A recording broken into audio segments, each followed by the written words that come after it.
उपनिषद क्या हैं वास्तव में?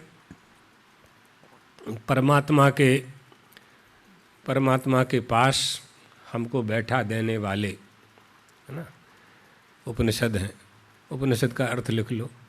उपनिषद शब्द उप और नी, उपसर्ग पूर्वक सदलिरी धातु है इसमें। सदलिरी धातु, विसरण गति अवसादनयोः।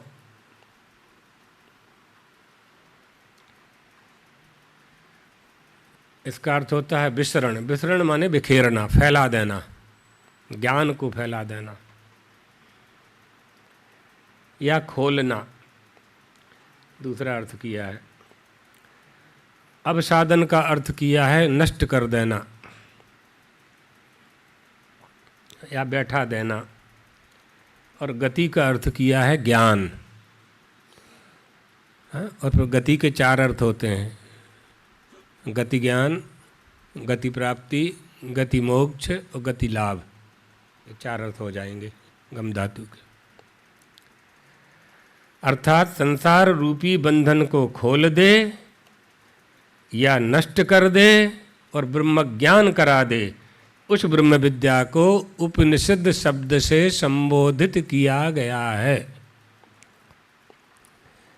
एताः उपनिषदाः वेदानां सारभूतानां तत्वज्ञानिनां सिद्धान्तानां प्रतिपादका, अतएव वेदांत इति नाम्ना प्रसिद्धिं गताः।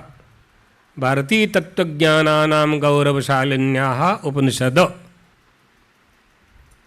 वस्तुतः उपनिषद से हम परमात्मा के यानी ब्रह्म विद्या का आश्रय लेकर के उस परम तत्व को जानते हैं। ब्रह्म विद्या माने ब्रह्म के साथ अपना ज्ञान प्राप्त करना। अपना ज्ञान क्या प्राप्त करना? अभेद ज्ञान प्राप्त करना। ये उपनिषद बताएगा। अभेद ज्ञान प्राप्त करना कि मैं ब्रह्म हूँ, मैं परिच्छिन्न जीव नहीं हूँ, मैं धनी मानी ज्ञानी कुछ भी नहीं हूँ, जो कुछ हूँ वो सब माना हुआ है। अध्यापक स्कूल में पढ़ाता है कि 2 और 4 कितने होते हैं, तो विद्यार्थी नहीं बता पाता है। तो अध्यापक कहता है कि देखो ये 4 केला हैं और 2 सेव हैं यहाँ टेबल पे, अब बोलो कितने हुए? तो विद्यार्थी कहता है गुरुजी 6 हुए, 6 हो गए। दूसरा विद्यार्थी उठ करके खड़ा हुआ कि गुरुजी 2 केला मुझे चाहिए। अब गुरुजी के पास कहाँ केला वहाँ? कहते मान लो कि 4 केला है और 2 एप्पल है, सफरचंद है और 4 बनाना है। मान लो, बस विद्यार्थियों को समझाने का तरीका। तो जो कुछ भी है सब माना हुआ है। तुम्हारा धन ज्ञान मान सम्मान सब माना हुआ। 100 एकड़ जमीन और 2 एकड़ जमीन सब मानी हुई है ना। तुम्हारे दादाजी की थी, अब तुम्हारी हो गई। तुम्हारे बाद संतान की हो जाएगी। तुम्हारी क्या रही? तुम्हारी न पहले थी न बाद में रहेगी। तुम्हारी न पहले थी न बाद में रहेगी, न जन्म लेने के पहले थी न तुम्हारे बाद रहेगी। पहले दूसरे की थी, तुम्हारे बाद दूसरे की हो जाना। जिंदा में दूसरे की कर दो तो मोक्ष में ऊपर जाओगे, मोक्ष की प्राप्ति होगी। त्यागात् शांतिरनंतरम, है ना। कुछ जब तक लिए रहोगे तब तक मोक्ष नहीं पाओगे। जब बिल्कुल कुछ नहीं होगा आपके पास, बिल्कुल कुछ नहीं होगा।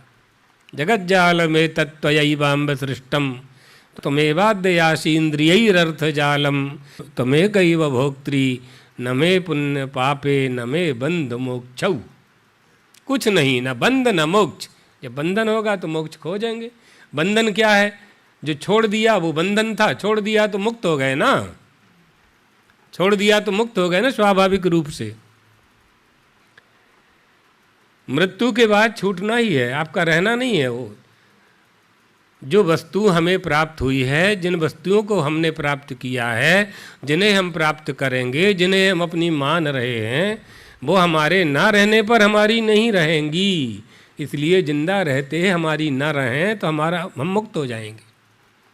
त्यागात् शांतिरन विहाय कामान्यः सर्वान् समस्त कामनाओं का त्याग किए बिना शांति की कामना नहीं की जा सकती।